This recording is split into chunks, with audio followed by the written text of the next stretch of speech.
Buenas tardes, bienvenidos y bienvenidas a este webinario titulado Emociones, Infancia y Adolescencia, un recurso para la vida. Organiza la Concejalía de Igualdad y Educación del Ayuntamiento de Dos Hermanas, desde la Delegación de Educación de los Servicios Educativos Municipales, a través de los programas de formación para las familias, junto con los programas de orientación familiar y logopedia. Por ello, tenemos la ocasión de contar con nuestra invitada Begoña Ibarrola. Ante todo, agradecerte tu disponibilidad. Y ahora paso a presentarte a todas las personas asistentes. Begoña Ibarrola, licenciada en Psicología y terapeuta infantil, más tarde escribiendo para ello un extenso catálogo de cuentos en las que nos muestra el camino de las emociones como recurso para la vida. Consagrada divulgadora y docente en temas como la educación emocional, neuroeducación, las inteligencias múltiples o la musicoterapia. Profesión esta última en la que fue pionera en España, con cuentos como Cuentos para educar niños felices, Crisol y su estrella, Yo soy el mayor, entre otros muchos. Sin más, os dejo con Begoña Ibarrola. Muy bien, bueno, gracias Mamen. Gracias al Ayuntamiento de Dos Hermanas y a la Concejalía de Igualdad y Educación por haberme invitado, y para mí es un placer, y os doy también las gracias a todas las personas que estáis al otro lado de la pantalla escuchando y compartiendo estos momentos. Yo os animo a que cuando yo termine, pues todas aquellas dudas que tengáis o los comentarios que queráis hacer sobre el tema, que habléis, porque es la parte más dinámica. Para mí, además, será un placer contestar a todas vuestras preguntas. Y sin más, vamos a empezar con este tema que a mí personalmente me apasiona mucho y que yo creo, espero, que a todos vosotros y vosotras también os apasione tanto como a mí, porque es un tema que está impregnando todo nuestro día a día. Voy a decir que las emociones son un poco como el aire que respiramos. Lo que pasa es que hasta que no nos falta el aire no nos damos cuenta de su valor, ¿no? O como el agua que bebemos, hasta que no tenemos un problema con el agua y no podemos beber y tenemos sed, no nos damos cuenta del papel tan importante que tiene el agua en nuestra vida. Lo mismo sucede con las emociones, pero es curioso porque lo que poca gente sabe es que sentimos emociones ya antes de nacer. Es decir, nosotros cuando estamos formándonos como seres humanos en el vientre de nuestra madre, ya podemos sentir emociones. En un primer momento sentimos las mismas emociones que siente nuestra madre, porque como ya luego lo explicaré, al sentir emociones se segregan una serie de sustancias químicas. Esas sustancias le llegan al bebé en el útero. Entonces sabe discriminar perfectamente también a través de los latidos del corazón si su madre está relajada, si su madre está nerviosa, si su madre siente miedo. Todo esto, de momento, en una determinada fase del desarrollo fetal, vamos a decir que no es autónomo ese bebé en el útero. Siente lo mismo que la madre.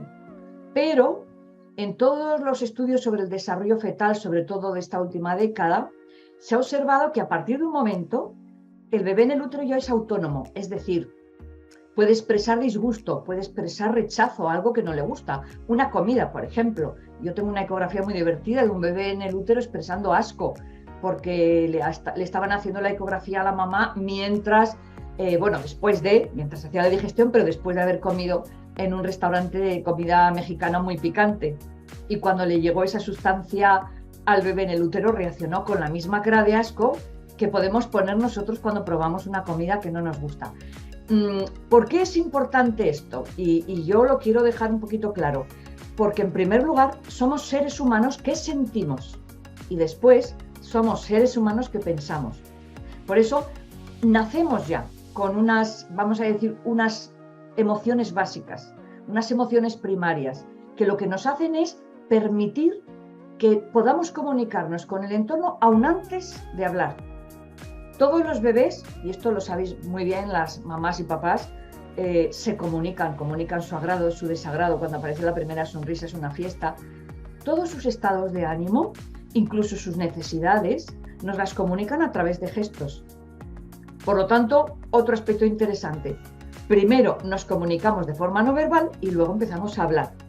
Entonces, todo ese tipo de gesticulación, de sonidos, de ruidos, de sonrisas, fuño fruncido, llanto, etcétera, son expresiones de estados emocionales que en un primer momento es como el único elemento que tiene a su disposición el bebé para comunicar con los adultos. Luego ya vendrá la palabra y eso, por supuesto, le va a aportar unos matices y unas experiencias pues diferentes, ¿no? Pero el saber que primero somos seres que sentimos y que primero nos comunicamos con ese lenguaje propio de las emociones, el código no verbal, y que después aprendemos a hablar y somos seres que pensamos, ya nos marca una pauta de por qué son tan importantes las emociones. Y sin embargo, a ver, hay que entender una cosa. Yo estudié psicología, terminé en el año 77 y a mí, durante los 5 años de carrera, me hablaron de las emociones un día. Y para decirme, entre otras cosas, que no se sabía muy bien lo que eran. Porque tenemos que entender que en la última década del año 2000, que le llaman la década del cerebro, es cuando empezaron a surgir muchas investigaciones sobre lo que pasaba en el interior del cerebro, en vivo y en directo. Técnicas no lesivas, que te colocan unos electrodos, pues alguien a unos metros viendo una pantalla de televisión maravillosa puede ver a todo color cómo reacciona tu cerebro si escuchas una determinada banda sonora de Hitchcock o si escuchas una determinada banda sonora de una película muy romántica que a ti te gusta. Pueden investigar cómo responde el cerebro ante una fotografía, ante un acontecimiento, ante palabras, ante colores. Y claro, esa ventana al interior del cerebro, pues realmente la tenemos desde que existe tecnología propia para hacer estas funciones. Antes no, antes se estudiaba el cerebro solamente, o se podía ver el cerebro en 2 ocasiones. En una autopsia, con lo cual el muerto por naturaleza no puede dar respuesta emocional, o en una persona que está anestesiada y que le están operando el cerebro. Si está anestesiada tampoco va a dar ninguna respuesta emocional, por lo tanto, eran un enigma. Hoy, sin embargo, se sabe que las emociones son experiencias psicofisiológicas complejas, que experimentamos todos los seres humanos y también los animales mamíferos, pero que en las personas surgen como resultado de nuestra relación con el entorno, cosas que nos pasan, cosas que nos dicen, fotos que vemos, películas, música, gestos de los demás, actitudes de los demás, ¿no? Si vemos a alguien que tiene una actitud desafiante, pues nos puede provocar una reacción. Si se acerca alguien a nosotros sonriendo, nos puede provocar otra reacción. Hay un tipo de detonantes que vienen del exterior. Esto es muy importante. Yo creo que podríamos hacer un listado enorme, cada persona ahora de la que me estáis escuchando, pues a ver, ¿qué cosas os dan miedo? ¿Qué cosas os provocan tristeza? ¿Qué cosas os hacen sentiros mejor, más contentos, más felices? Bueno, pues podríamos tener nuestro listado particular. ¿Por qué? Porque esas experiencias son subjetivas, son personales. Lo que a mí me da miedo, a lo mejor a vosotros no. Y lo que a un niño pequeño le da miedo, por supuesto, a los adultos a lo mejor no. Entonces, las emociones se provocan también no solamente por detonantes externos, cosas a nuestro alrededor que suceden, sino por detonantes internos. Y esto es muy interesante. ¿Qué son esos detonantes internos? Pues bien, pensamientos y recuerdos.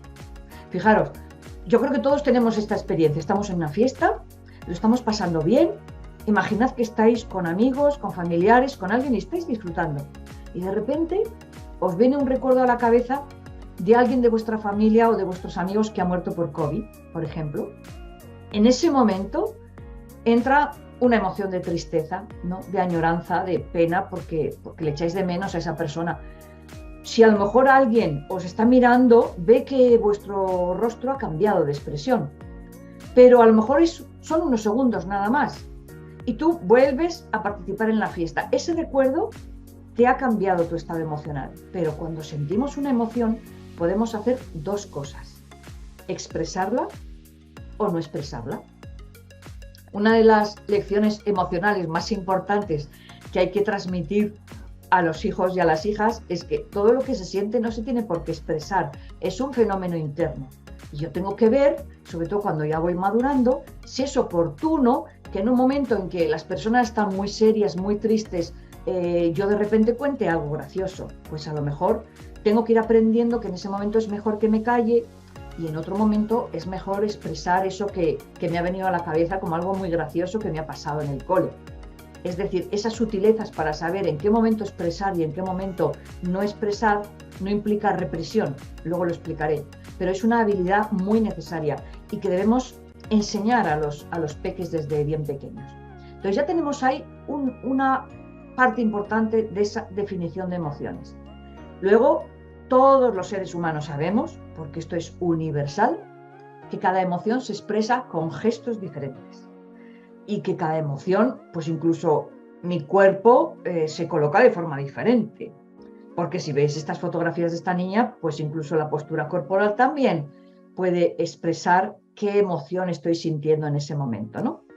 Y hay otra cosa muy importante para terminar con la definición de emociones, que luego vamos a hablar sobre ellas, pero que estas cosas tienen que quedar como muy claras al principio, que cada emoción nos impulsa a actuar de una determinada manera. Esto es muy curioso. No podemos decidir no correr si alguien grita fuego y nos entra miedo, porque es que si me entra miedo, mi cerebro está programado para que se activen unos mecanismos de alarma que me hagan correr y salir intentando sobrevivir, porque esa situación es potencialmente peligrosa. Si alguien grita fuego, mi vida corre peligro. Entonces no son respuestas que yo decida, voy a hacer esto, voy a hacer lo otro. Ante el miedo reaccionamos prácticamente igual. Luego veremos qué tipo de miedos a lo mejor condicionan más nuestra supervivencia y que hay otro tipo de miedos que a lo mejor no son tan reales o no afectan tanto a nuestra supervivencia, entonces reaccionamos de otras maneras. Pero que tenemos que saber que cada emoción está programada para provocar un tipo de comportamiento distinto y que ese comportamiento va unido a una respuesta fisiológica diferente. Es decir, cada vez que sentimos una emoción, al torrente sanguíneo le llegan sustancias químicas diferentes. Entonces, si yo siento miedo, le llega adrenalina, cortisol, para que tenga mucha fuerza, mucha velocidad, mucha capacidad de reaccionar. Pero si estoy triste, le llegan otras sustancias. Si estoy contento, otras sustancias. Es decir, cada vez que estamos sintiendo una emoción, estamos en un estado cuerpo-mente. No es solamente una cosa psicológica o mental. No. Compromete a todo mi cuerpo. Y por eso la neurociencia ha investigado, hay estados emocionales que son favorables para el aprendizaje, hay otros estados emocionales de vuestros hijos o hijas que no son para nada favorables al aprendizaje, que les pueden bloquear. Por ejemplo, la ansiedad. Una ansiedad elevada ante un examen puede que les haga bloquear y que ellos sepan lo que tenían que contestar, pero no se acuerden de la respuesta y que digan, anda, si yo estudiaba esto, pero no se acuerdan, porque esa ansiedad está bloqueando el acceso a la memoria. O sea, imaginad lo importante que son las emociones. Si las pusiéramos en una balanza, aquí los pensamientos y aquí las emociones pesan más. Y esto yo creo que es importante también tenerlo en cuenta. Pero podemos preguntarnos, a ver, ¿todo el mundo reacciona de la misma manera ante las mismas emociones? No. ¿Todos los niños y niñas expresan de la misma manera las emociones? No. ¿Por qué? Porque hay algunas diferencias y las diferencias se deben a dos cosas fundamentalmente. Primero, al temperamento. Y en esto, papás y mamás tenéis que entender que hasta los 2-3 años, prácticamente, si observáis a vuestro hijo o hija, vais a ver muchas partes de su temperamento en acción. Porque luego, el temperamento es la parte genética de la personalidad. Luego ya se desarrolla el carácter. El carácter se va desarrollando a lo largo del tiempo. Pero en estos primeros años puede haber un niño o una niña que sean como muy tranquilos, muy calmados, que incluso cuando conocen a alguien nuevo no sienten miedo, se van en brazos de cualquiera, ¿no? Los padres y madres a veces os preocupáis, es que cualquier día, raptan a mi hijo, a mi hija, porque es que no tiene miedo a nadie, es que se va con cualquiera que le sonríe. Bueno, hay niños que son como más sociables, más tranquilos, si tardas un poquito en darles la comida aguantan y no pasa nada. Hay otros hijos o hijas que son muy temerosos, que están muy irritados, que en cuanto te pasas de 5 minutos del tiempo ya lloran, que en cuanto ven una cara extraña lloran y se esconden, que les cuesta más relacionarse. Es decir, el temperamento más expansivo, más introvertido, el temperamento puede decirnos si un niño es más tímido o más sociable, si ese niño tiene más miedo, es más confiado. Bueno, hay rasgos del temperamento que se observan, ya os digo, desde tempranas edades. A medida que vamos cumpliendo años, y sobre todo el paso de la casa a la escuela, ahí marca una diferencia muy importante porque empezamos a coleccionar experiencias. experiencias provocadas por otros niños o niñas, por profesores, por otros familiares que se acercan a casa, por vecinos que empieza a conocer. Es como que el mundo social se amplía, pero también el mundo de experiencias. Entonces, imaginad un niño o una niña que no haya conocido el mar, ¿no?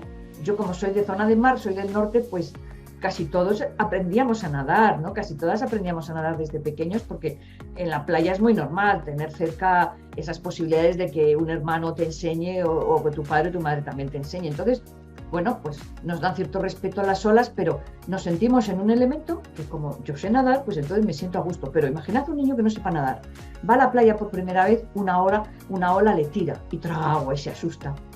Y va corriendo, evidentemente, a su papá o a su mamá, muy asustado y generalmente llorando.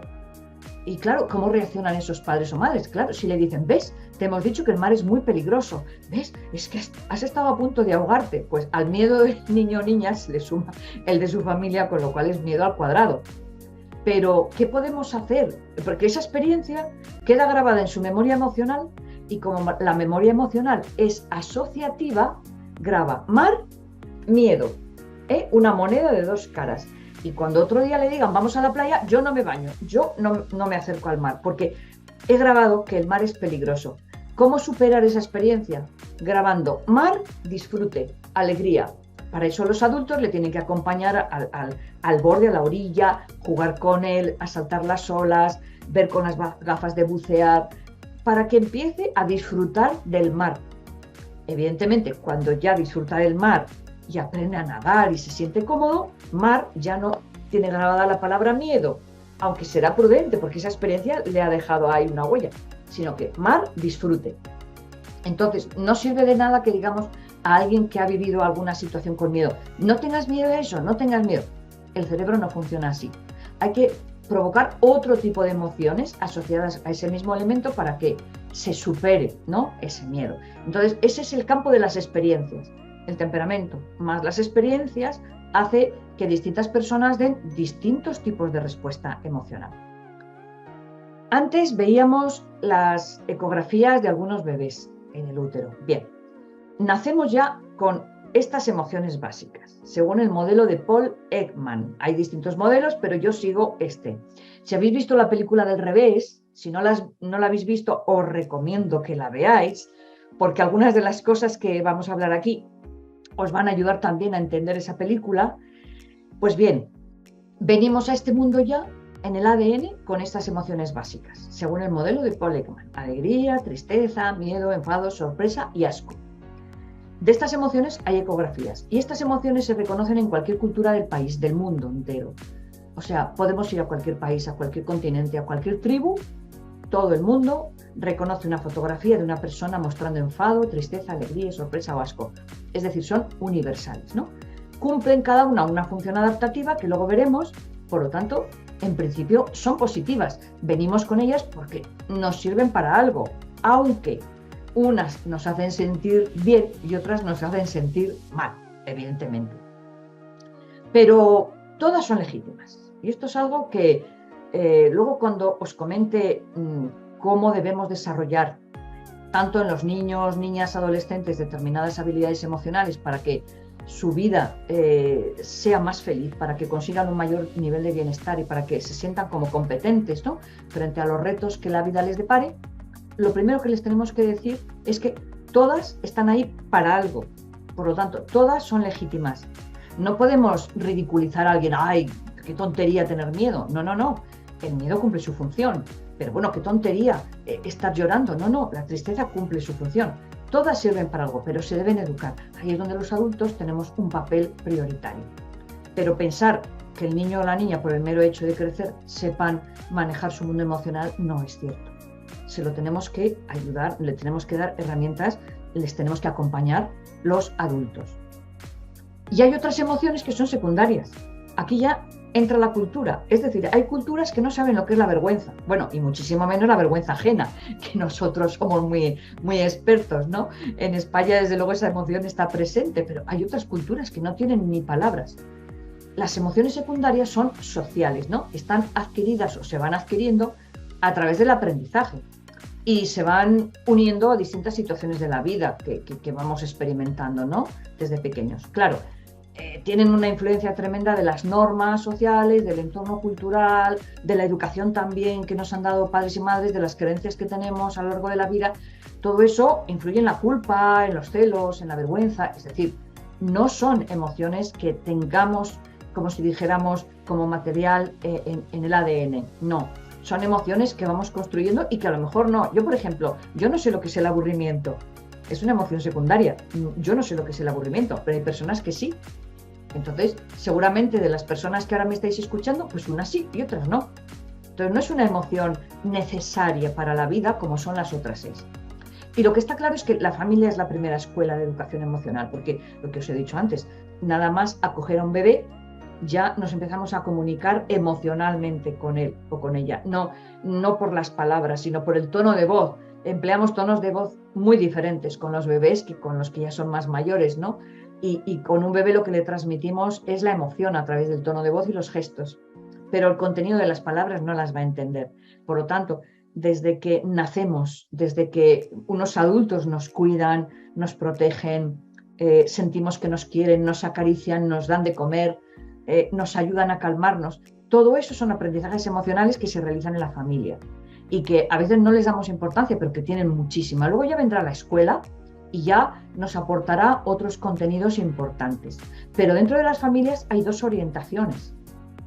Esto por simplificar, ¿eh? E incluso algunas personas me han dicho, bueno, en mi familia hay un poquito de las 2 cosas dependiendo de la emoción que estemos hablando. Pues es verdad, pero por simplificar, hay como 2 orientaciones.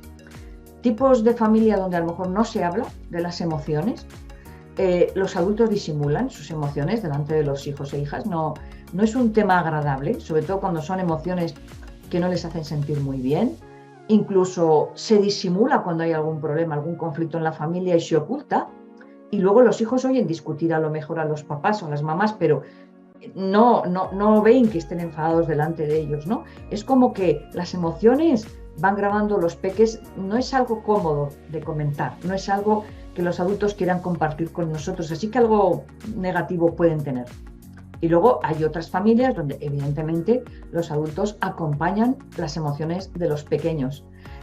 Les acompañan poniéndoles nombre, ayudándoles a gestionar sus emociones, comprendiendo sus estados emocionales, ayudándoles a salir de una emoción, porque los pequeños no tienen capacidad de autorregulación, somos los adultos los que tenemos que acompañar, luego hablaremos de ello. Y evidentemente la persona que me dijo, pues en mi familia hay un poquito de todo, pues también tiene razón, podríamos poner un tercer elemento, una tercera orientación, donde a lo mejor se reprimen algún tipo de emociones y otras sí se expresan. A lo mejor se reprime la tristeza porque nuestra sociedad presiona mucho para que estemos siempre contentos. Si cogéis una revista, y yo algunas veces lo he hecho, ¿no?, con adolescentes y les digo, a ver, buscad fotografías de personas expresando diferentes emociones.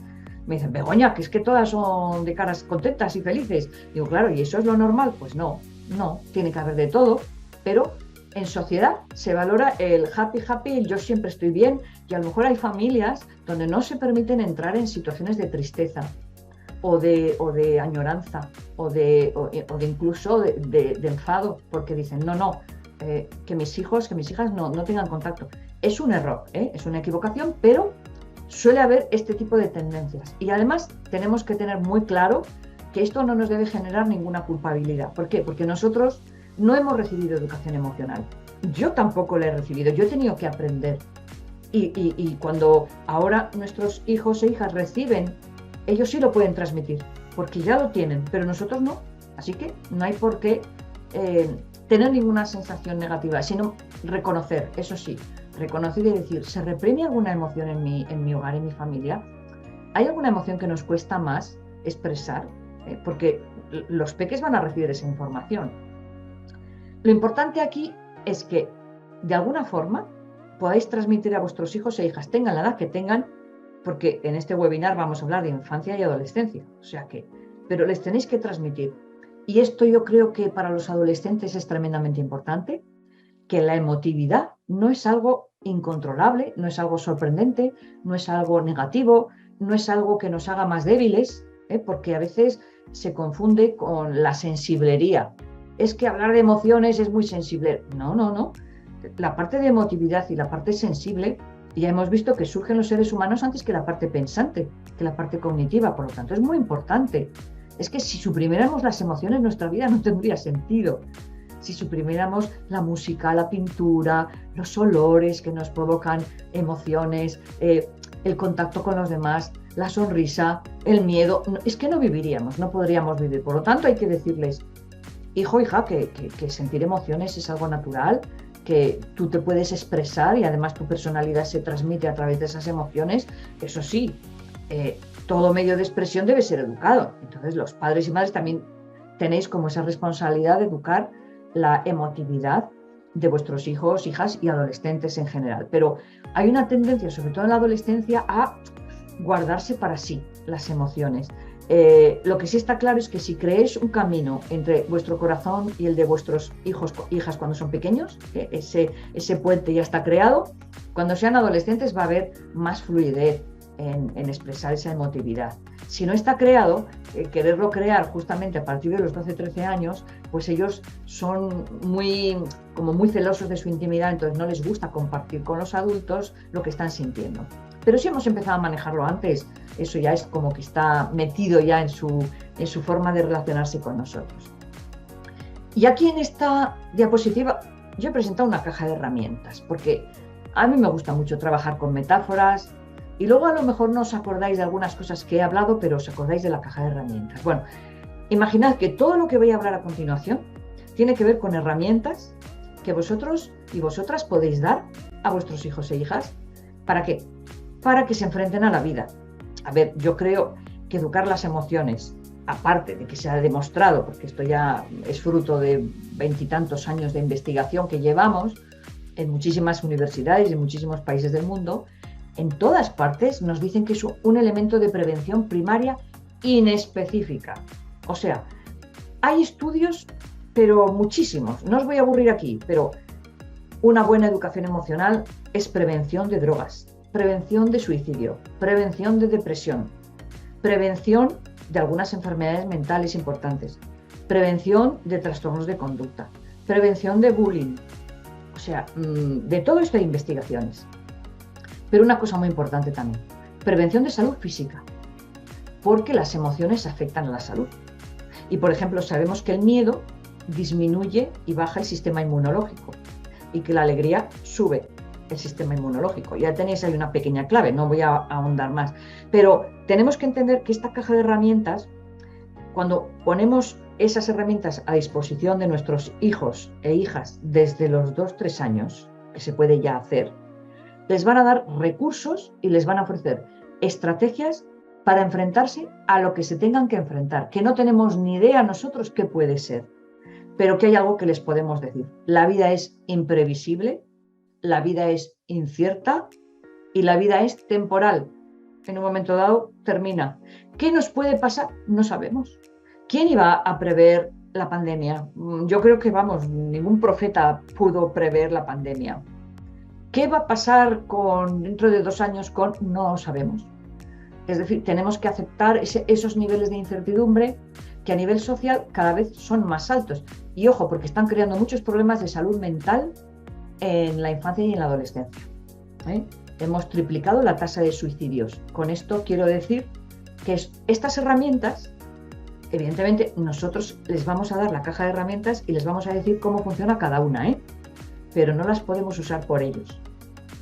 Es como, mira, hijo, yo te enseño a nadar, pero te tienes que tirar tú a la piscina, yo no voy a nadar por ti. Mira, hija, yo te voy a enseñar a conducir, pero luego tú para conducir tienes que coger el coche tú sola, yo no voy a conducir por ti. Eso es la vida. Y a medida que vayan creciendo, si tienen estas herramientas, las usarán.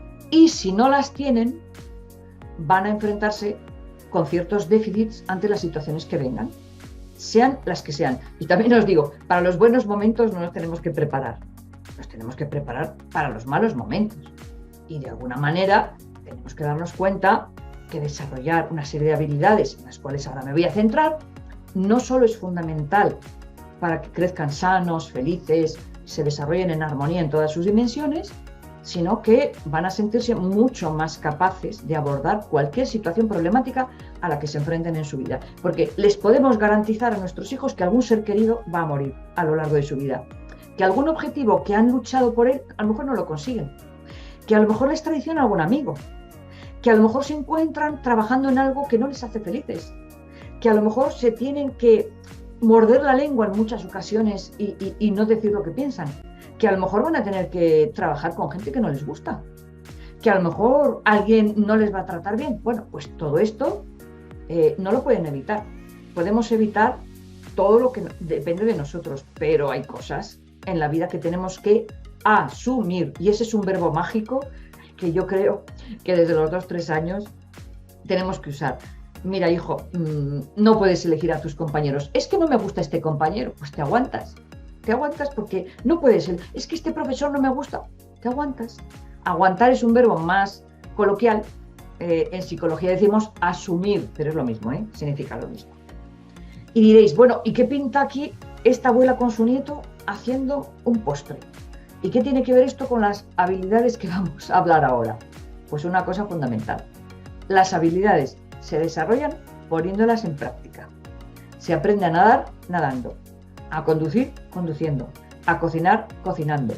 Por lo tanto, todo lo que vamos a hablar a partir de ahora o se lleva a la práctica y se entrena o no se tiene. Por el mero hecho de leer un libro de Arguiñano, uno no aprende a cocinar. Por el mero hecho de saberse el manual de circulación, uno no sabe conducir. O sea, esto que nos quede muy clarito. Se entrenan, se ponen en práctica. Claro, la primera vez que cocinas, pues a lo mejor te sale una porquería la receta, no has tenido en cuenta el tiempo, o se te ha despistado y los ingredientes has puesto equivocados, o se te ha quemado o ha quedado crudo. Bueno, vale, es que la primera vez no tiene por qué salir bien. La segunda vez dices, bueno, voy a tener en cuenta ya estos parámetros, ojo que la otra vez se me quemó, voy a estar más pendiente del tiempo. Bueno, ese es el aprendizaje. Los seres humanos aprendemos por ensayo-error, por lo tanto, las habilidades también se aprenden poniéndolas en práctica. Al principio resultan más difíciles y cuando ya vamos teniendo una cierta experiencia, bueno, casi no salen las recetas sin consultar nada. Las sabemos de memoria, la hemos interiorizado y ya sabemos cuándo está lista la pieza que hemos metido al horno. Ya no tenemos casi ni que mirar el reloj, pues ya tenemos cálculo mental ya hecho, ¿no? Esto es así. Por lo tanto, cuando yo os hable ahora de qué habilidades hay que desarrollar, pues os daréis cuenta de que algunas a lo mejor vosotras ya las tenéis desarrolladas a lo largo de la vida, a lo mejor otras no, que vuestros hijos e hijas, a lo mejor alguna también ya la tienen como más desarrollada y otras no, porque no tenemos por qué tener el mismo nivel en todo. Y esto sí que es importante más que nada para que lo tengamos en cuenta. A ver, primer grupo de habilidades que tienen que ver con la conciencia emocional. ¿Qué es la conciencia emocional? Darme cuenta de lo que siento. Esto yo voy a decir que es la A del abecedario. Si yo no me doy cuenta de lo que siento, yo no puedo gestionar las emociones, ni puedo entender las de los demás, ni puedo salir de esa emoción. Lo primero es aprender a poner nombre a lo que yo siento. Y eso lo tenemos que dar los adultos. Igual que le decimos, esto es agua, esto es una silla y esto es una mesa, uy, qué triste estás, uy, qué contento te veo, uy, qué enfadado. Nosotros vamos poniendo nombres a las emociones. Y ellas van grabando que ese estado que están sintiendo en ese momento se llama tal. O sea que estoy enfadado. Uy, que tengo miedo a esto. Esto se llama miedo. Y van interpretando esos estados con un nombre. Cuando ya tengan adquirido esto dirán, tengo miedo. ¿Vale? Estupendo, porque ya son capaces de reconocer esa emoción. Pero al principio les tenemos que dar nosotros ese vocabulario, ¿no? Y de esto vamos a hablar ahora un poquito, porque voy a ir hablando de todas las emociones básicas, dos datos nada más, pero para que os deis cuenta para qué sirven. Y nos tenemos que dar cuenta también y enseñar a los peques desde bien pequeñitos, desde 2 años, la cara que ponemos cuando estamos contentos, cuando estamos tristes, cuando estamos enfadados. Hoy, por fortuna, hay muchísimos libros de cuentos donde hay un material fabuloso y yo también puedo en un espejo ir representando todas esas caras y que mi hijo o mi hija me imiten, ¿no? Y luego, cuando ya son un poquito más mayores, les podemos pedir esa habilidad de ser capaces de captar el clima emocional de un grupo. ¿Para qué? Para no ser patosos sociales, como los llama Goleman. Estas personas que cuando el horno no está para bollos, meten un bollo más. O cuando parece que está todo muy encendido, pues echan una brasa más. Y captar el clima emocional de un entorno para decir, bueno, mejor que me calle en este momento porque no la voy a liar ahora. que si encima hago este comentario se van a poner las cosas peor. Eso ya para mayores, ¿eh? Pero vamos a comentar algunas de las cosas. Aquí veis, por ejemplo, simplemente cómo cada emoción tiene una serie de palabras debajo. ¿A qué corresponden? Bueno, pues las emociones forman familias. Esto es muy interesante que lo sepamos. Y cuando ya mi hijo o mi hija tiene 6, 7 años, ya puedo preguntarle, pero ¿te da un poquito de pena o estás fatal? Te da muchísima pena, estás muy deprimido. ¿Y esto te da un poquito de temor o estás aterrorizado? ¿Estás contento o estás eufórico? O sea, las emociones tienen intensidades y cada nivel de intensidad le corresponde una palabra. Por lo tanto, es un buen ejercicio ir aumentando el vocabulario emocional de nuestros hijos e hijas, ¿eh? Irles diciendo cómo, si me dice que está muy triste, eso es que a lo mejor está desesperado o que está deprimido. Y eso no tiene nada que ver con un poquito de pena. Me da pena.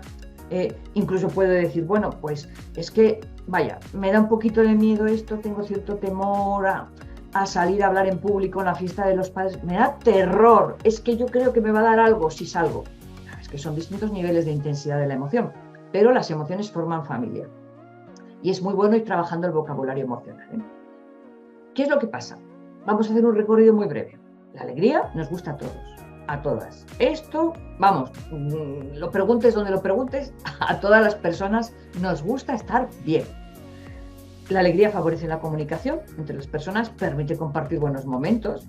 Fijaros, todas las celebraciones, todos los encuentros, todo está basado en la alegría, en la felicidad. Y generamos un clima emocional muy saludable, muy de cercanía, ¿no? Muy de hablar de nuestras cosas, de confiar en los demás. Estamos muy relajados cuando estamos contentos y estamos en armonía con la gente. Es la emoción que más potencia el bienestar, pero... Y aquí luego os diré lo que es la regulación, pero ahora quedaros con esta idea. Si no sabemos regular la alegría, podemos entrar en una enfermedad mental que se llama manía. Mirad, se habla mucho del trastorno bipolar. El trastorno bipolar es una enfermedad mental. Fase maníaca, fase depresiva. La persona oscila entre momentos de euforia desmedida y momentos de depresión profunda. Eso es un trastorno, es una mala gestión de la alegría, pero de hecho es la emoción que más nos gusta. Ahora, cuando padres y madres os examináis, es cuando veis a vuestros hijos e hijas tristes. Les tenemos que dar permiso para expresar la tristeza. La tristeza potencia la creatividad. Es que nos proporciona una capacidad de reflexión y de autoconocimiento porque nos mete para adentro.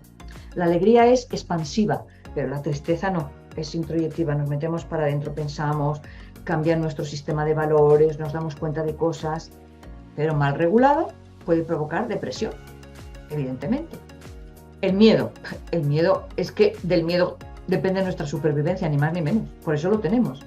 Nos hace estar alerta, nos hace tomar conciencia de una amenaza o de un peligro. Luego veremos que a veces son reales y a veces no, pero en principio, ante un peligro, tenemos que reaccionar de una forma rápida para proteger nuestra vida. Ahora, si no regulamos bien esa emoción o si tenemos un miedo exagerado a algo que no es peligroso, entramos en lo que se llama fobia, es decir, una falta de regulación emocional del miedo. Y el enfado nos da mucho miedo a los seres humanos porque pensamos que tiene que acabar en violencia. No tiene por qué acabar en violencia. El enfado sirve para poner límites a los demás, para defender derechos, para mostrar nuestro desacuerdo, defender nuestras ideas. Incluso el enfado con uno mismo, que esto es muy de adultos también y de adolescentes a veces, puede provocar una gran motivación para hacer cambios en nuestra vida, de cosas que no nos gustan sobre nosotros mismos, ¿no? Esto yo creo que lo sabemos los adultos muy bien. Ese enfado es como una energía para decir, venga, hasta aquí hemos llegado, yo a partir de ahora ya tengo que tener otra actitud, o me tengo que plantear este objetivo, o me tengo que poner a esto, que lo estoy dejando demasiado tiempo. Mal regulada, evidentemente esta emoción mal regulada puede conducir a la violencia y a la psicopatía, pero no tiene por qué acabar en violencia si sabemos regularla y controlarla. Y por supuesto, el amor es un sentimiento, ya no es una emoción. Y aprovecho para decir un poco la diferencia. La emoción es imprevisible, es muy rápida y nos impulsa a actuar. El amor es un sentimiento pensado y sentido, pero entra también el pensamiento. Es un sentimiento que es mucho más lento. y lo podemos elaborar. Me doy cuenta de que esa persona me atrae, me gustan cosas de ella, pienso en ella continuamente. Es una emoción asociada a un pensamiento, y cuando a la emoción se le junta el pensamiento, le llamamos sentimiento.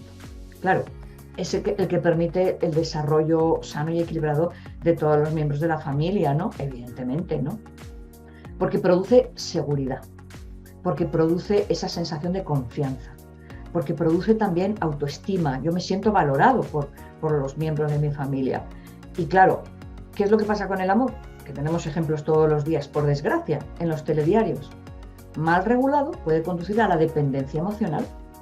Y la dependencia emocional es un amor patológico, no es sano, no ayuda al crecimiento de las dos partes ni al bienestar de las dos partes, sino que uno se siente bien a costa del otro, entonces no es una relación de confianza ni de crecimiento. Como veis, hasta ahora hemos hablado de conciencia emocional. Nos metemos en el segundo grupo de habilidades que se llama regulación emocional. Y antes os he dicho, bueno, esas emociones si no se regulan, ¿qué es regular? Expresar adecuadamente. Y o bien bajar el nivel de intensidad de una emoción, ¿no? De estar muy enfadado, bueno, yo me voy calmando poco a poco, o expreso una emoción en el momento adecuado y no la expreso cuando ese momento no es el adecuado. Yo puedo estar como un ser adulto delante de mi jefe, que tenga un comportamiento inadecuado y que me den ganas de ponerle la mano en el cuello y decirle 4 cosas, pero digo, es mi jefe, que me va mi trabajo en ello. Entonces, ¿puedo manifestar mi enfado de otra manera? ¿Puedo mañana, cuando esté un poquito menos enfadado, decirle que quiero hablar con él y desde la calma expresarle mi disconformidad con X, Y o Z? ¿Vale? Pero desde la calma puedes hablar con control. Desde el enfado muy alto vas a descontrolarte y lo que hagas o digas puede ser perjudicial para ti. Así que la regulación es expresar adecuadamente las emociones con 2 requisitos. Que no me hagan daño a mí, y yo si me reprimo me hago daño yo, y que no haga daño a los demás. Si exploto, hago daño a los demás.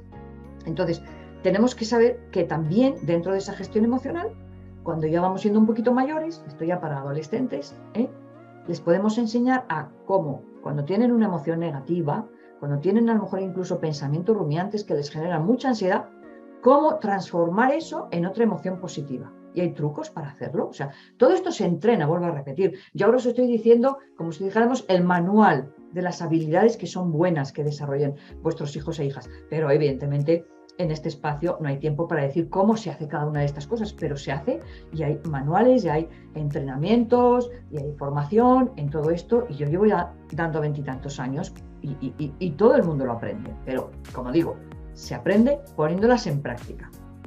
Aquí tenéis, por ejemplo, una herramienta que yo uso mucho, vamos a decir así, no le voy a decir termómetro, pero es como un emociómetro, donde tú puedes decirle a tu hijo o a tu hija, cuando son pequeñitos, ¿tienes miedo? ¿Mucho, mediano o poco? Y puede poner un cacharrito. Esto pertenece a un libro que se llama El emociómetro del Dr. Grillo, que está muy bien, porque va enseñando a los peques desde los 3 años a poner el nivel de intensidad de su emoción. ¿Y por qué tiene que ver con la regulación emocional? Porque a mayor nivel de intensidad, menor capacidad de autocontrol y de regulación. Esto es así. Si yo empiezo a enfadarme, ahí puedo dejar de estar enfadado. Pero como estoy indignado, tengo que hacer algo para bajar el nivel de intensidad y entrar en calma. Si no, no voy a bajar. Es muy difícil que tenga control cuando hay una emoción muy, muy, muy intensa. Entonces, evidentemente, si se suprimen las emociones y se reprimen, pues pueden aparecer conductas explosivas. Esto está clarísimo, los seres humanos somos como una olla express. Las ollas express tienen su función. El vapor no es malo. Cuando el vapor es excesivo, pita la olla o se levanta una espita y entonces tenemos que hacer algo. Los adultos apagamos el fuego y hacemos algo según la olla. El manual de instrucciones nos dice qué tenemos que hacer cuando la olla pita. Y pitar significa hay mucho vapor, demasiado en su interior. Pero el vapor no es malo. En su justo nivel va a hacer que unos alimentos que están muy duros se ablanden. Nosotros igual. Si reprimimos las emociones, la olla en un momento dado explota, porque no tenemos esa salida controlada de la tensión, del vapor de la olla. Entonces, una buena educación no evita las emociones, ¿no? Las aprovecha y les enseña a nuestros hijos a decirles, mira, en vez de pelearte con tu hermano, cuando estés muy enfadado puedes hacer esto y esto y esto y esto para bajar tu nivel de enfado. Y luego, con cara de enfado, voz de enfado, podéis hablar y dialogar y decirle que no estás de acuerdo porque te ha hecho esto o lo otro. pero desde el enfado surge la violencia, desde el enfado en intensidad muy alta. Para que no surja hay que bajarlo. Entonces, forma parte de ese entrenamiento. Nosotros como adultos tenemos que tener mucho cuidado. ¿Por qué? Porque las emociones son contagiosas. Y porque si alguien se enfada a nuestro alrededor, es muy fácil que nosotros nos enfademos también. Entonces, tenemos que darnos cuenta que cuando nuestros hijos o hijas están totalmente abrumados por sus emociones, nosotros como padres o madres no podemos entrar en su misma dinámica. Están gritando, yo también grito más alto todavía. No. Tenemos que calmarnos y ahí es el trabajo que solemos hacer los adultos de regulación emocional, que los muy pequeños no pueden hacer por sí mismos, tenemos que acompañarles y entrar en calma. Y desde la calma podemos darles unas pautas y podemos enseñarles que de esa situación totalmente explosiva se puede llegar a otra situación más controlada, más calmada, desde la cual se pueden abordar los temas, se pueden buscar soluciones, se pueden resolver conflictos, pero evidentemente cuando estamos en medio del caos es muy fácil que nos dejemos llevar de las emociones de nuestros hijos o de las emociones de nuestros alumnos. Si me estáis escuchando algún profesor o profesora, tened en cuenta que el aula es un ecosistema emocional y muchas veces los alumnos están enfadados y consiguen enfadarte a ti. Entonces nosotros tenemos que decir, no, yo soy la líder emocional, yo soy la que les tengo que proponer otro tipo de emoción y ayudarles en la regulación. Claro, para un adolescente es fundamental que desarrolle el autocontrol. ¿Por qué? Porque veréis, los adolescentes tenemos que entender que su cerebro está en obras, se está recableando el cerebro está en obras. Y hay una parte del autocontrol que tiene que ver con esta corteza prefrontal y resulta que es la última que madura en nuestro cerebro. Empezamos a madurar la parte de atrás hasta la parte de delante.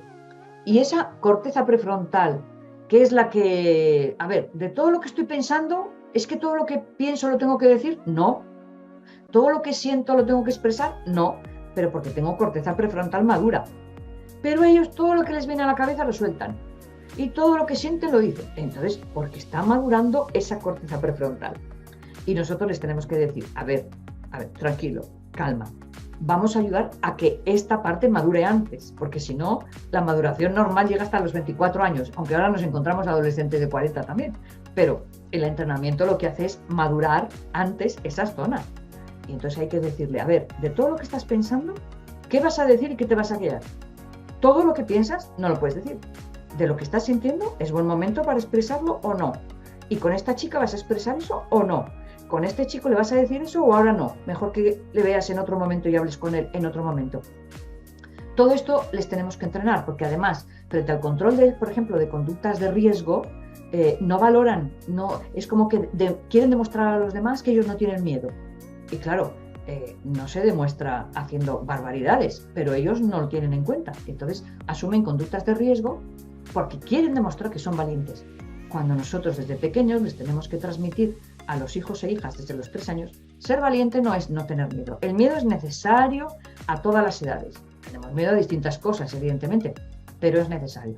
¿Por qué? Porque la valentía no es una emoción, es una actitud de la persona que se enfrenta a sus miedos. Entonces, no por demostrar a todo el mundo que eres el más valiente, vas a poner en riesgo tu vida. Y es que muchos adolescentes lo hacen. Por lo tanto, el autocontrol no es que sea una herramienta secundaria, es una de las herramientas básicas para ellos, junto con otras, porque va a prevenir conductas violentas, porque además va a mejorar la convivencia con los demás y les va a provocar un bienestar, que al final, como somos seres sociales, nos gusta estar bien. A ellos estar bien con los amigos, llevarse bien con la gente les gusta. Bueno, pues tendrás que tener una especial atención, ¿no?, para que esa parte tuya de explosión la sepa regular. Y entramos de 4 competencias la tercera, la autonomía emocional. Claro, esta competencia contiene habilidades básicas y fundamentales, no solamente para el bienestar y para crecer bien, sino para nuestra salud mental y para prevenir muchas conductas que pueden conducir a problemas. Primero, la autoestima. Esta es una habilidad fundamental. Debemos enseñar a nuestros hijos e hijas a tener una imagen positiva de ellos, pero hay que tener en cuenta una cosa. La autoestima como autónoma se construye a partir de los 6-7 años. Antes no. La autoestima de nuestros hijos e hijas pequeños se construye por los mensajes que nosotros les mandamos. Si le estoy diciendo continuamente, eres un torpe, hay que ver qué tonto eres, hay que ver qué mal... Ellos son eso. No tienen criterio para evaluar fuera de ahí lo que son. A los 7 años ya sí. Lo que dicen los amigos, lo que dicen los profesores, lo que dicen otros familiares, lo que ellos perciben de sí mismos. Pues no soy tonto para todo, no soy torpe en todo, esto se me da muy bien. Empiezan a tener una imagen un poquito más ajustada, pero hasta los 6 años tremendamente dependientes de lo que los adultos proyectemos sobre ellos. Pero hay otra habilidad fundamental, es la automotivación, el querer esforzarse para conseguir un sueño, un objetivo, implicarse en tareas, ¿no? y persistir hasta conseguir el objetivo. La confianza en uno mismo, que está muy relacionada con la autoestima, la responsabilidad, la actitud positiva, la resiliencia. Vamos a hablar de algunas de ellas. La autoestima es la suma de la capacidad personal y el sentimiento de valía y de confianza que yo tengo en mí, de cómo me acepto, cómo me respeto. Si yo no me respeto, no voy a pedir respeto a los demás. Todas las personas que han sido maltratadas, todas las personas que sufren bullying, no se respetan a ellas mismas. Entonces, si yo no me respeto, si yo no me quiero y no me valoro, los demás pueden hacer conmigo lo que quieran. Eso es la dependencia emocional que antes os he comentado. Por lo tanto, la autoestima es una vacuna maravillosa para prevenir un montón de problemas, pero sobre todo problemas relacionados con la dependencia emocional y la falta de respeto de otras personas hacia nosotros. Si no somos capaces de poner límites, si no somos capaces de decir una persona que no me respeta, no me está demostrando amor, una persona en la que no puedo confiar, no me está demostrando amor, y esto a los adolescentes hay que dejárselo muy, muy, muy claro, porque no lo tienen suficientemente claro. La autoestima está ligada a 2 necesidades humanas que son básicas, pero en el orden que aquí están y en el orden que yo os las voy a decir, porque si cambiamos el orden, ahí tenemos un problema. Primero, tomo conciencia de que yo valgo para algo, es decir, tengo experiencias de éxito yo soy valioso, yo puedo aportar a los demás cosas importantes, yo puedo cambiar el mundo, yo puedo aportar con mis talentos cosas bonitas a mi entorno, y después tomo conciencia del reconocimiento de los demás, es decir, de que los demás dicen, oye, qué bien, ¿cuánto vales en esto? ¿Qué bien haces eso? Si altero el orden, busco siempre el reconocimiento de los demás y yo no me quiero, soy dependiente emocionalmente. Entonces, ¿cuántos adolescentes hacen cosas para que su grupo les acepte, para que sus amigos les tengan en cuenta, para llamar la atención? ¿Por qué? Porque no tienen construida bien la autoestima. Se consideran inferiores, se consideran débiles, se consideran vulnerables. Entonces, generan todo un espectáculo de fuegos artificiales para atraer la atención sobre ellos y que les reconozcan y les quieran. Los likes famosos, la colección de likes, que hasta algún adolescente se ha suicidado porque ha bajado su nivel de likes en internet, en Instagram, ¿no? Entonces quiero decir que esa dependencia emocional de la valoración de los demás es porque tú no has construido tu propia valoración personal, no has tenido experiencias de éxito personales y no te has dado cuenta de que puedes aportar mucho al mundo. Cuanto mayor sea la autoestima, tanto de un niño como de un adulto, como un adolescente, más preparada estará para enfrentarse a la vida, ¿no? Y para establecer con los demás relaciones satisfactorias. Esta palabra la subrayo. No relaciones de cualquier tipo, sino satisfactorias. Lo que está claro es que la autoestima y la confianza en uno mismo van de la mano. Como veis, en esta competencia de autonomía emocional, muchas habilidades tienen puntos en común, ¿no? Es muy difícil separarlas. Yo lo separo pedagógicamente para explicarlo aquí, pero claro, cuando uno está convencido de que tiene capacidad para resolver con éxito diferentes situaciones que se le ofrecen en la vida, problemas que le pueden surgir, eso es consecuencia de que se siente capaz y se siente capaz porque tiene buena autoestima. Es que si no, está continuamente diciendo esto es imposible, yo no puedo, yo no valgo, yo no sé, uy, esto se me da fatal. No, para mí. Entonces nos tenemos que dar cuenta de eso, ¿no? Y les tenemos que enseñar a pensar en positivo, a ser optimistas. Optimismo realista, ojo, encontrar alternativas frente a las dificultades, fijarse y poner la lupa en las cosas buenas que les pasan todos los días, no solo en las malas. Y darnos cuenta de una cosa básica, que la probabilidad de que solo nos ocurran cosas buenas en la vida es muy baja. Esto se lo tenemos que decir a nuestros hijos e hijas desde que tienen 6, 7 años. Mira, hijo, por mucho que tú quieras que todo te vaya bien, no todo te va a ir bien. Vas a encontrarte con dificultades. Y los adultos tenemos cada uno nuestra colección de cicatrices emocionales, frustraciones, enfermedades, fracasos, pérdidas económicas de seres queridos, de circunstancias difíciles de la vida que podemos meter en un cofre, en un baúl y decir, todo esto me ha pasado en la vida y todo eso me ha dejado una cicatriz, evidentemente. Pero hay algo que se llama resiliencia, que es una habilidad fundamental y más en los tiempos que estamos viviendo ahora, que es la capacidad de una persona no solamente para no hundirse frente a las dificultades y los problemas, sino para que esos problemas y esas dificultades les sirvan para crecer. Este es un término que se está usando ahora muchísimo en los centros educativos, en las empresas, en la sociedad en general, porque nos hemos dado cuenta, frente a la pandemia, que nuestros niños, niñas y jóvenes no eran resilientes y que se han venido abajo y que ha habido muchísimos problemas vinculados a esa falta de fortaleza emocional. Que como todo se cultiva, que lo he dicho antes, aunque hay niños y niñas que ya en su temperamento por naturaleza son fuertes, son capaces de aguantar problemas, son capaces de resistir, son capaces de darse cuenta de que todos tenemos recursos internos para superar situaciones difíciles. Hay niños o niñas que están pasando una enfermedad difícil que nos dan una lección a los adultos de resiliencia, de capacidad de superación, de optimismo, de confiar en que todo va a salir bien, poner ese ánimo a favor de la salud, ¿no? Todos tenemos el potencial, pero no todos hacemos uso de ello. Y claro, las dificultades son las únicas que tienen el poder de hacernos crecer en habilidades. Esto es muy importante. Por eso no podemos blindar a nuestros hijos y a nuestras hijas frente a las dificultades de la vida. Esto es una equivocación. Quitarles las piedras del camino para que no tropiecen es un error. Es un error. Les tenemos que decir, mira, las situaciones difíciles están para que tú entiendas cómo superarlas. Yo te voy a ayudar, te voy a dar pautas. Tú también tienes fortalezas internas que las tienes que poner en funcionamiento, que las tenemos todas las personas. Entonces, esto es tremendamente importante porque, como digo, la vida es incierta y nos pueden aparecer problemas de todo tipo. Y si no tenemos esa fortaleza bien construida, tenemos que se hunden. ¿De dónde viene el suicidio? Es decir, no puedo con esto, me sobrepasa. Entonces me quito del medio. Estamos haciendo referencia a cosas muy duras, pero en menor grado también hay niños que ante un fracaso en un deporte o en la práctica de un instrumento abandonan. Pero tú les dices, pero vamos a ver, ¿te has encontrado con una dificultad? Sobrepasada. O sea, Nadal no abandona. Nadal dice, pues he tenido un mal partido, me he lesionado, estoy fastidiado, voy a ver cómo me recupero. Pon toda tu energía en fortalecerte, pero no en abandonar. Y ahora mismo tenemos una población de adolescentes que abandonan a la menor dificultad y esto es un problema, ¿no? Y la última competencia, ya voy terminando. Es una competencia, yo voy a decir básica, ¿por qué? Porque, a ver, todos los seres humanos somos seres sociales y nos gusta establecer vínculos con los demás. Pero para establecer buenos vínculos con los demás, tener relaciones satisfactorias, tenemos que dominar una serie de habilidades básicas. Una de ellas es la empatía. El corazón de esta competencia es la empatía. En la empatía voy a poner un poquito el acento, porque además es una de las habilidades más valoradas en las empresas, es curioso. Las empresas están valorando el autocontrol, el trabajo en equipo, la resiliencia, la empatía, pero ¿dónde se enseñan? Pues se deberían enseñar desde la familia hasta la escuela, de forma totalmente transversal. Claro, la empatía es ponerte en el lugar del otro, ser capaz de cooperar con el otro, entender al otro, aunque no esté viviendo lo mismo que tú, y gestionar conflictos. Para resolver conflictos, que es una habilidad también muy demandada en el mundo laboral, tienes que saber llegar a acuerdos, tienes que saber dialogar, pero tienes que saber comunicarte asertivamente. La empatía previene la violencia.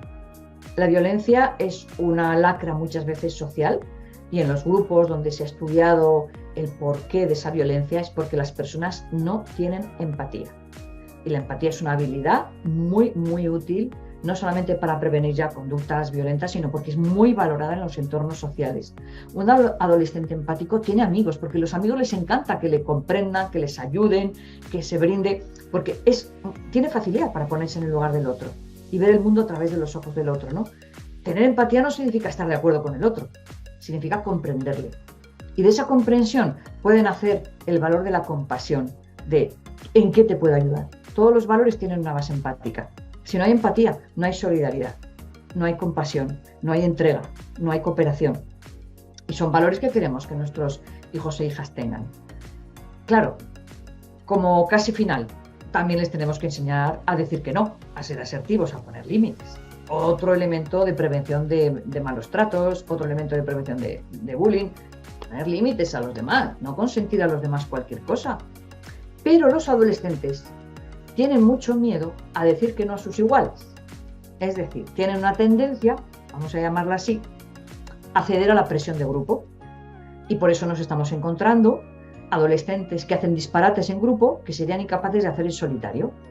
Porque les da pena, les da miedo, les da cosa, les da decir que no. Y entonces se apuntan a todo.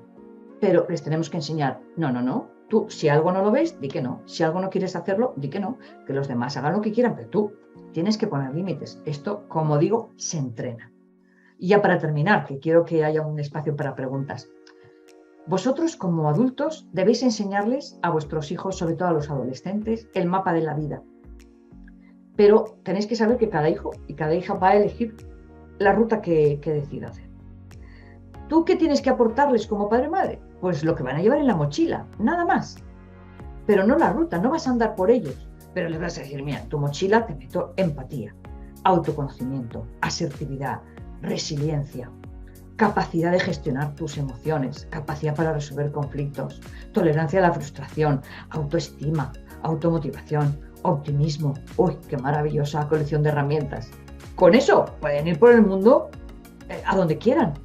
¿Por qué? Porque vayan donde vayan, una mochila bien preparada les hace que caminen con seguridad y que digan, vaya donde vaya, yo ya tengo todo mi equipo preparado. Para terminar, si en la familia dais importancia al desarrollo de estas habilidades emocionales que hemos hablado aquí, pues vuestros hijos y vuestras hijas van a poder desarrollar con más facilidad su inteligencia emocional, un tema que ahora está en boca de todo el mundo, ¿no? ¿Cómo desarrollar la inteligencia emocional? A través del desarrollo de habilidades emocionales. ¿Qué habilidades emocionales? Las que hemos hablado aquí. Ya sé que he ido muy rápida, ya sé que algunas he podido profundizar más o menos, pero yo creo que ahora es el momento de vuestras preguntas y que sepáis además que si queremos que nuestros hijos sean felices, y es una de las respuestas que casi todos los padres y madres soléis dar, porque a todo el mundo que yo le pregunto, ¿qué quieres para tus hijos? Que sean felices. Bueno, estas herramientas, estas habilidades emocionales les van a ayudar a esa felicidad. Así que voy a dejar de compartir pantalla. Os doy las gracias a todas las personas que estáis al otro lado y os animo a que hagáis preguntas, a que podamos comentar este tema y espero que os haya resultado práctico, sobre todo que lo podéis poner en la práctica ya mismo, esta misma noche. Y si tenéis alguna duda o alguna pregunta, yo creo que ahora es el momento, ¿verdad, Mamen? Para que claro se abran sí. todas Muchísimas gracias por tu aportación. Sí, que hay muchísimas preguntas ahora. Me alegro. Empiezo a leerte algunas. Sí. Si no nos da tiempo, pues entonces ya veremos cómo las gestionamos, ¿vale? Pero yo te voy a ir leyendo y tú sabes que tenemos una media horita o así. Muy bien. Bueno, pues la primera pregunta.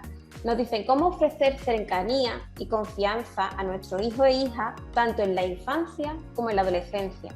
Posibles estrategias para los torpes emocionales. Bueno, a ver, yo he empezado diciendo que a los adultos no nos han enseñado todo esto, ¿eh? Entonces, no es que seamos torpes emocionales, sino no nos hemos entrenado suficiente. ¿El entrenamiento cuál es? En primer lugar, con los niños y niñas pequeños, crear un apego seguro, un contacto afectivo. El amor es el alimento fundamental que les ayuda a crecer. Y que los adultos seamos, desde que los críos ya son pequeños, referentes emocionales. Es decir, que nosotros también expresamos nuestras emociones, que les podemos decir, uy, qué enfadado estás, pues yo también me he enfadado hoy en el trabajo. Y que vean con naturalidad que nosotros también sentimos emociones. Cuando nuestros hijos e hijas empiezan a ver que nosotros también sentimos emociones y que también tenemos miedo y que también estamos en momentos tristes y que legitimamos además esas emociones suyas, ya podemos entrar en poderles preguntar, ¿y por qué te sientes así? ¿Me quieres contar? Siempre pidiéndoles permiso, sobre todo a partir de los 6 o 7 años, ¿no? Con mucha delicadeza. Y no digo ya en los adolescentes. ¿Me quieres contar por qué estás triste? Últimamente te veo triste. La actitud empática es básica en los adultos para lograr esa cercanía. Te noto triste. Mira, si quieres contarme por qué estás triste, yo te escucho. No te voy a dar consejos, pero si me lo cuentas, a lo mejor te puedo ayudar si tú quieres. Si no me lo cuentas, que sepas que estoy a tu disposición. Nada más, porque hay que crear ese camino que he dicho entre el corazón de los padres, madres e hijos e hijas. Cuando desde pequeños los estás cultivando, esos caminos, pues como que van siendo un poco más normalizados y utilizados, aunque llega la adolescencia y se repliegan.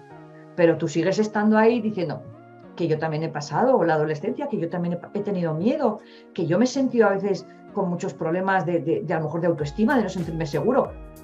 Entiendo que te puedas sentir así. Si quieres pedirme ayuda o si quieres que yo te ayude o te dé, pero los adolescentes muchas veces con ser escuchados basta, no quieren sermones, no quieren consejos. Pero los pequeños sí, ¿eh? Los pequeños si quieren que les des consejos, si quieren que les des lecciones y decirle, mira, pues una vez también me pasó a mí, que tuve mucha vergüenza cuando tuve que salir a recitar una poesía. ¿Sabes lo que hice? Hice esto y me sirvió, porque luego salí y me aplaudieron y lo hice bien. Ah, pues les estás dando un modelo de que se pueden regular las emociones, puedes vencer esa timidez o esa vergüenza y enfrentarte, ¿no?, a un público.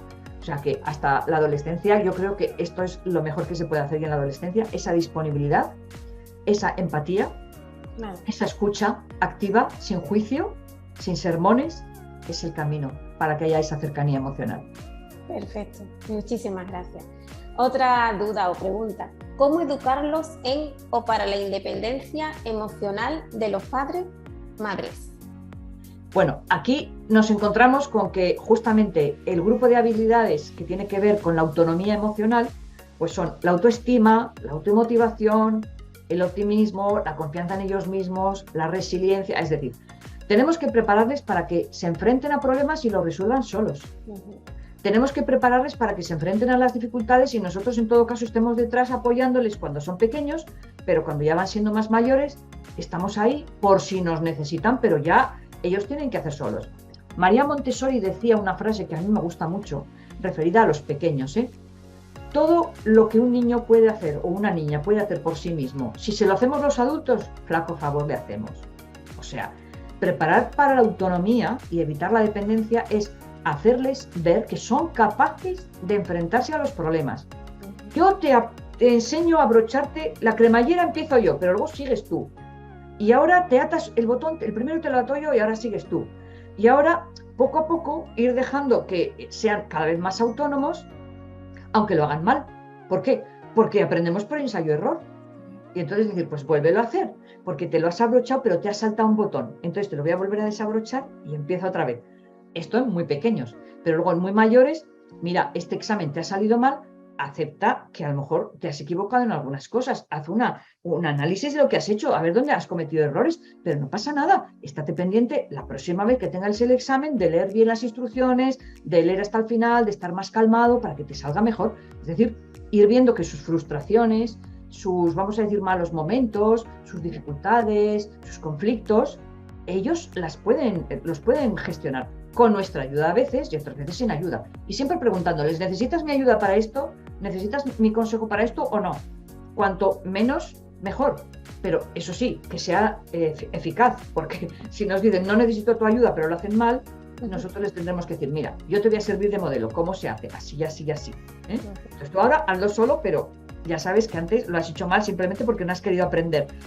La autonomía emocional es básica para el bienestar emocional, pero se cultiva con una buena autoestima. Hasta los 6 años, como he dicho, dependiente de los adultos, somos los que les vamos a decir así, modelando esa autoestima con nuestros mensajes, haciéndoles ver las dos caras. ¿Tienes talentos para esto? ¿Tienes limitaciones para esto? ¡Uy, qué bien se te da esto! ¡Uy, qué mal se te da esto! ¡Qué fácil esto! ¡Uy, qué difícil para ti esto! A un niño no se le aumenta la autoestima diciéndole que es bueno en todo, porque le estamos mintiendo. Y cuando viene el primer fracaso, dice, me han mentido, todo no se me da bien, todo no puedo aprender con la misma facilidad. O sea, una imagen realista, pero poniendo la lupa en los éxitos, valorándole el esfuerzo, la constancia, no solamente los resultados. Pues a lo mejor no puedes sacar buenas notas en todo, pero si tú ves que se ha esforzado mucho estudiando una materia, le tienes que valorar ese esfuerzo. Eso es darle autonomía. Que él se sienta capaz y que diga, yo sé, yo valgo, yo puedo, tengo capacidades, tengo también limitaciones, tengo herramientas para enfrentarme a dificultades, tengo recursos internos, me acepto, me quiero, y desde esa aceptación hay cosas que quiero cambiar de mí, porque aceptarse no significa estar de acuerdo con todo. Todo eso es autonomía, ¿no? Esa visión optimista de decir, desde mi propia valía me enfoco a que puedo aportar algo a los demás y al mundo, pero que hay cosas de mí que quiero cambiar, ¿vale? Muy bien, pero desde ahí, desde la aceptación, no desde el rechazo. Todo eso va potenciando esa autonomía que les hace no salir de casa, porque claro, hay otro tipo de autonomía, que hoy en día es la autonomía económica, que muchos se quedan en su casa porque no pueden ser autónomos económicamente, pero estamos hablando de autonomía emocional.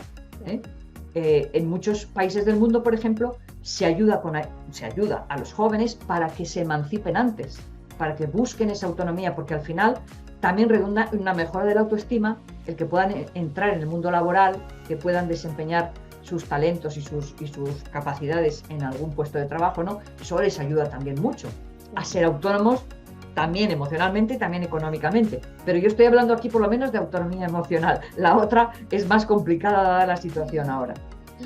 Vale, muchísimas gracias, Begoña. Otra pregunta nos dice: buenas tardes, me gustaría que contestase a la siguiente pregunta.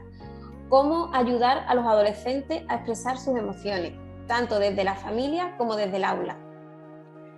Bueno, antes he comentado que la etapa de la adolescencia es una etapa donde su cerebro está en obras. Entonces, hay procesos neurológicos, o sea, el cerebro se transforma internamente. Entonces, su sensibilidad también está en transformación, porque las emociones se generan en el cerebro, no fuera. ¿Qué es lo que sucede? Que pueden ser hipersensibles, que cualquier cosa les desmorone, cualquier cosa les desmotive, cualquier cosa les ponga tristes, cualquier cosa les ponga contentos. En un día pueden pasar por una montaña rusa de emociones y tú dices, pero bueno, se pueden levantar enfadados simplemente porque ayer o antes de ayer les pasó no sé qué, porque guardan mucho, entre comillas, la información negativa, pero porque nuestro cerebro, sobre todo en la adolescencia, luego de adultos también, pero en la adolescencia, guarda mucho lo negativo.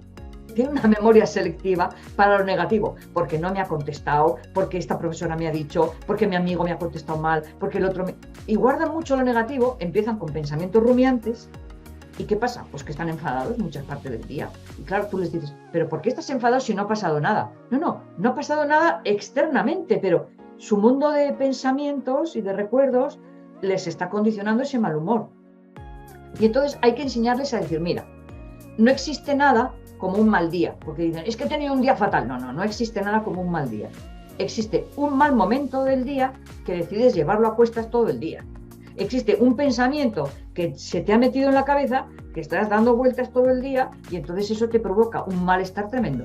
Pero tú puedes cambiar tu pensamiento. En vez de estar todo el día pensando en lo negativo, piensa en lo positivo. Y hay que animarles a que cambien también su forma de pensar, que va a repercutir en su forma de sentir. Es decir, en la etapa de la adolescencia los pensamientos son muy potentes y van a condicionar sus estados emocionales. Y luego las anticipaciones. Siempre suelen hacer anticipaciones negativas. Seguro que no me sale bien el examen, seguro que no consigo en este deporte marcar, seguro. O sea, y esas anticipaciones negativas lo que les hacen es estar en plan pesimista y no comprometerse tanto con lo que van a hacer. Porque claro, si yo ya pienso que me voy a hundir, no me tiro a la piscina.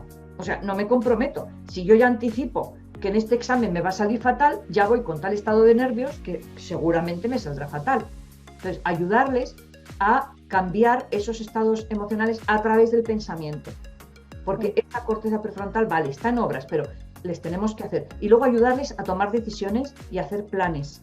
Planes, ponerse objetivos, centrarse en ellos, concentrarse mucho en temas olvidando otros, porque son muy dispersos. Pero por eso, porque su mundo interior es muy rico, y entonces están ahí continuamente bombardeados por situaciones que están pasando en el mundo. Y como me dijo a mí un adolescente, ¿cómo voy a ser feliz y voy a estar bien con todo lo que pasa en el mundo? Y le digo, hombre, pues si tu felicidad y tu bienestar depende de todo lo que pasa en el mundo, desde luego abónate a la infelicidad y al malestar, porque el mundo está fatal. O sea, por supuesto, pero tienes dos opciones. Abonarte al malestar y no transformar nada, o abonarte al bienestar y con tu bienestar contagias a los demás bienestar. Así que fíjate qué labor más bonita y solidaria, que si tú estás bien, puedes emanar bienestar a tus amigos, a tu clase. Pero claro, en el aula, primero, tiene que haber confianza en el grupo para que puedan hablar de sus emociones. Hay muchos programas de educación emocional para adolescentes que están en internet y que si alguna persona tiene interés, pues yo se los puedo mandar para trabajar en las aulas. Pero se tiene que crear un ambiente de confianza. ¿Por qué? Porque los adolescentes son muy vulnerables. Y el mundo emocional les hace muy vulnerables. Entonces, tener confianza para hablar de sus momentos tristes o porque están derrotados o porque se sienten, tiene que haber un nivel de confianza en el grupo. Pero se trabajan cosas maravillosas, por ejemplo, como la gratitud, como la amabilidad, como la solidaridad, como la empatía, como qué podemos hacer por los demás cuando estén así o así. Y todo eso aúna al grupo, lo junta, lo hace más cooperativo, más solidario, con mayor nivel de confianza. O sea que al final es un poco la pescadilla que se muerde la cola. También trabajar habilidades emocionales genera más confianza. Pero tiene que haber un punto de partida para que nadie falte al respeto a nadie, nadie se ría de nadie, Y eso el adulto es el que lo debe generar. Y se pueden trabajar todas estas habilidades. Hay programas que contemplan todas estas habilidades para infantil, para primaria, para secundaria y bachillerato. Y están a nuestra disposición. Entonces, yo no doy formación directamente a los adolescentes ni a los alumnos de otras edades, doy formación a sus profesores y profesoras para que lo lleven al aula. Y la verdad es que es muy satisfactorio, porque es un abordaje que además te comunica persona con persona.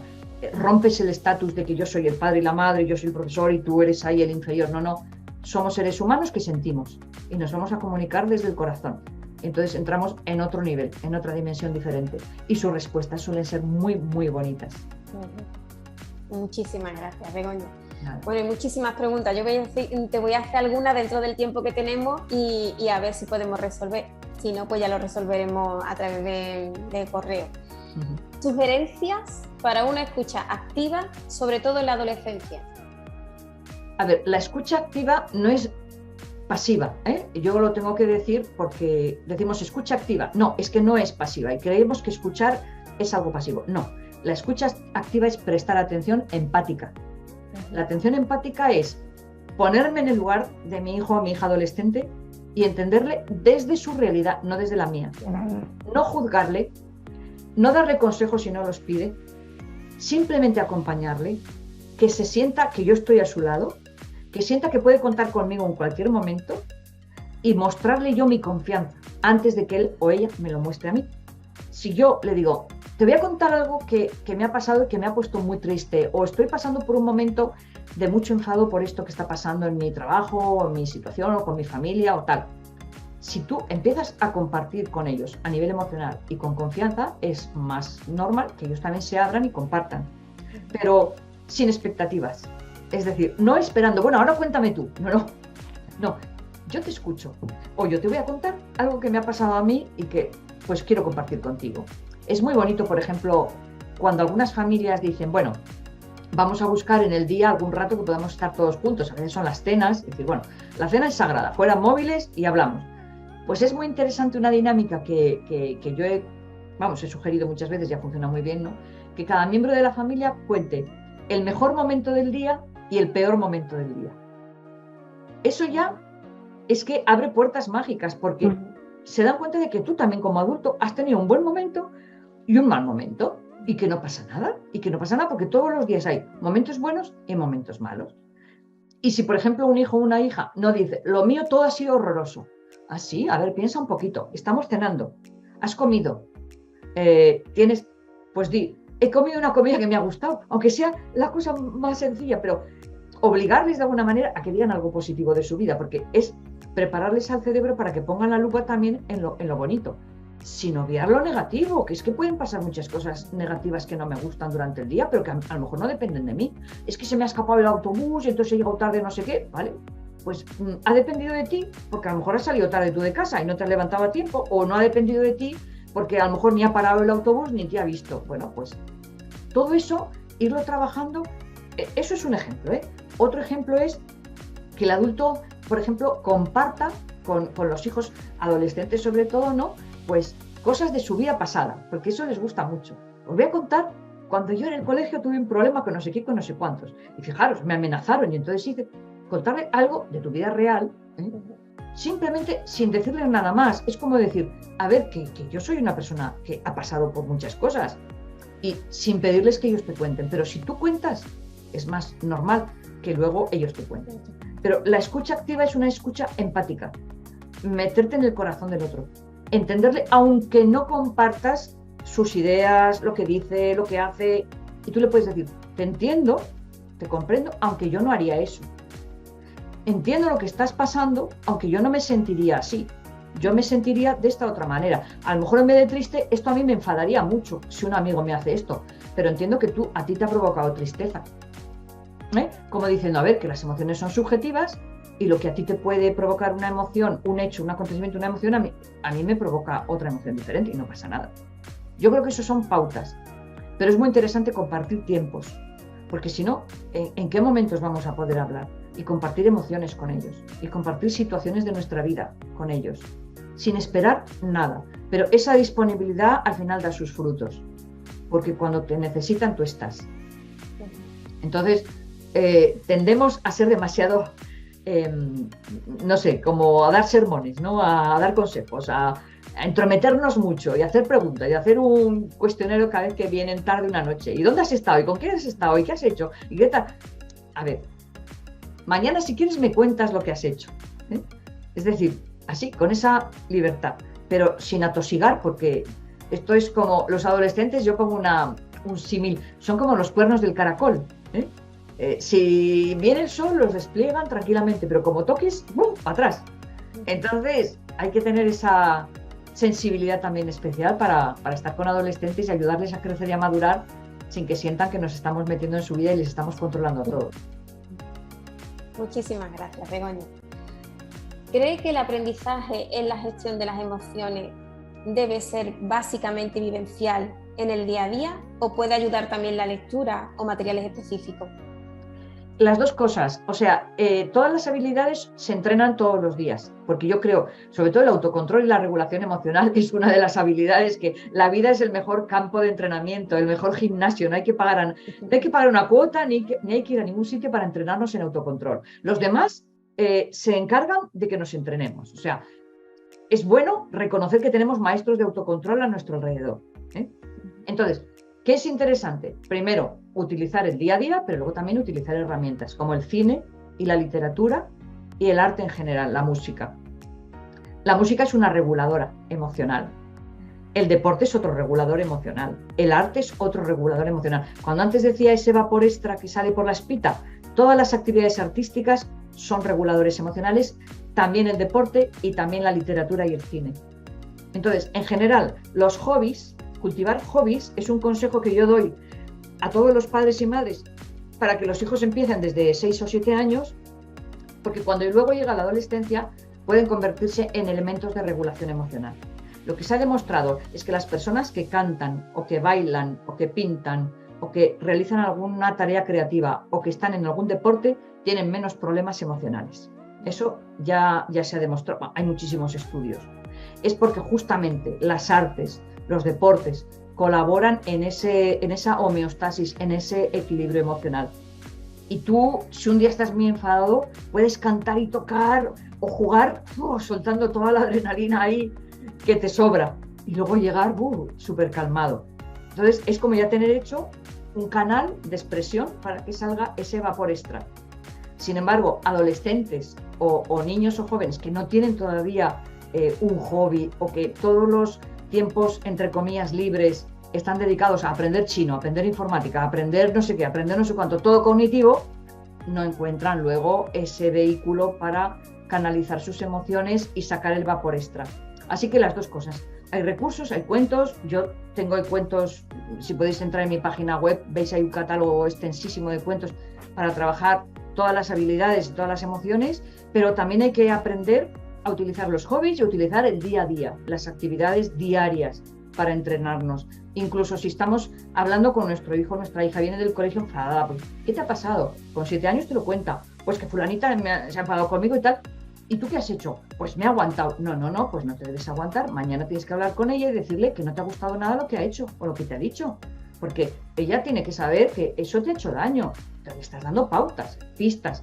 Está trabajando en la regulación, pero también la asertividad. Y esa asertividad le va a ayudar a resolver conflictos y a ser selectiva en sus relaciones. Si ese amigo continuamente te está diciendo eso y te maltrata, no es tu amigo. Dile que no, que así no, que no te hace sentir bien, por lo tanto, les podemos ir dando pautas. En el día a día se trabaja, pero también con materiales y con hobbies. Muchísimas gracias. Ahora, una pregunta en referencia a tu libro Aprendizaje Emocionante. Nos dice, indícanos, por favor, alguno de tus recursos emocionales que el profesorado no debe olvidar para optimizar el aprendizaje de su alumnado. Bueno, yo en ese libro explico muchas cosas sobre las emociones vinculadas al proceso de aprender, ¿no? Y una de las cosas que yo creo que hay que tener en cuenta, y para mí es un factor clave, es que hay emociones que ayudan a aprender y otras limitan el aprendizaje. Entonces, cualquier docente debe saber que en el aula se genera un clima emocional del aula, que es producido o es la suma de las relaciones entre vamos a decir así, los alumnos con el profesorado, el profesorado con el alumnado y los alumnos y alumnas entre sí. De todas esas mezclas se genera un clima del aula. Si tú llegas al aula y ves que hay un nivel de ansiedad, de miedo, de nerviosismo o de agitación muy alto, tienes que cambiar su estado emocional por otro que favorezca el aprendizaje, porque si no, no van a hacerte ni caso. O sea, las emociones dirigen la atención. Esto es muy importante, lo tenemos que conocer.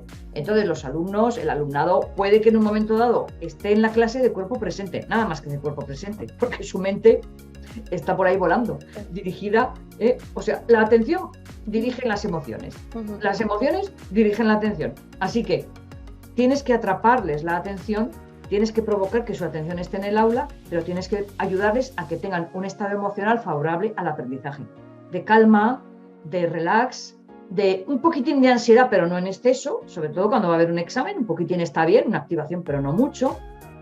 Tienes que huir del miedo, del aburrimiento, de la agresividad, de la competitividad. Tienes que ponerles a trabajar juntos, un entorno de respeto, donde hay unas normas, donde hay buen humor. ¿Por qué no? El humor es un fenómeno, es un factor fenomenal de aprendizaje, ¿no? No tienes por qué estar contando chistes, pero desdramatizar muchas cosas. Pero sobre todo hay dos emociones que son muy buenas para aprender, que es la confianza en uno mismo y la confianza en los demás. Por lo tanto, aparte de la curiosidad, que es básica, porque si no les enganchas no van a prestar atención, si no confían en sus propias capacidades van a desconectar, porque van a decir, no me voy a enterar, si estoy yo imposible, en matemáticas yo fatal, es que ni presto atención. Para captar su atención tienen que confiar en ellos. Para que confíen en ellos les tienes que provocar experiencias de éxito, con lo cual no puedes poner un reto elevado, a ver quién sube a una montaña de 8.000. Pues es que a una montaña de 8.000 en el planeta subirán muy poquitos, muy poquitos. Baja y di, a ver quién sube a esta montaña de 1.000 que tenemos cerca. Ya más se apuntarán. Entonces tendrás que buscar retos que les motiven a hacer un esfuerzo para conseguir esa meta. Tienes que buscar experiencias de éxito en los alumnos, sobre todo en los que tienen peor autoestima y sienten mayor desconfianza hacia sí mismos. Tienes que crear un clima de cooperación y de calma para generar confianza en los demás. Tienes que quitar en los alumnos el miedo a cometer errores, porque aprendemos por ensayo y error. Tienes que ayudarles a que confíen en ti como adulto también, porque tú no vas a por ello, tú vas a ayudarles a crecer y a crecer como personas, y son más importantes como personas que tu asignatura. Todo eso son elementos que ayudan a generar un buen clima de aula. Y cuando un profesor o una profesora se vincula emocionalmente con los alumnos, lo notan y dan lo mejor de ellos. Es decir, no quieren defraudarte, se esfuerzan, quieren aprender lo que tú les estás transmitiendo, y hay muchas vocaciones, incluso profesionales, que están directamente relacionadas con el impacto emocional que causó un profesor o una profesora en un alumno cuando era pequeño, cuando era joven o adolescente. Esto es así. Por lo tanto, el bienestar en el aula sería el primer objetivo del docente. Y para estar bien, pues tenemos que llegar a unos acuerdos de respeto, de calma, de cuando hay un conflicto a ver cómo lo solucionamos, de que todos tenemos que confiar en nosotros y en los demás, de que yo os voy a hacer preguntas que atraigan vuestra curiosidad, vais a investigar, vais a compartir, si cometéis errores no pasa nada, el error forma parte del aprendizaje. Todo eso son ingredientes que van a contribuir no solamente a que aprendan mejor, sino que no haya problemas de conducta y que haya una mayor disponibilidad de todos los recursos cognitivos para el aprendizaje. Pues muchísimas gracias, Begoña. Nos hemos quedado sin tiempo porque hay muchísimas preguntas, pero bueno, me alegro un montón. Nuestro tiempo. Me alegro un montón. Muchísimas gracias. A ti, Maya, a ti, Mamen, y a todas las personas que están al otro lado de la pantalla, aunque no os vea. Te agradecemos muchísimo tu tiempo. Sin más, agradecer a todos y a todas por vuestro tiempo y por vuestra dedicación. Muchísimas gracias a todos y a todas. Y a ti, Begoña, en especial. Muchísimas gracias a todas las personas que estáis ahí. Un saludo. Y a todas las personas que habéis organizado este webinar también. Gracias.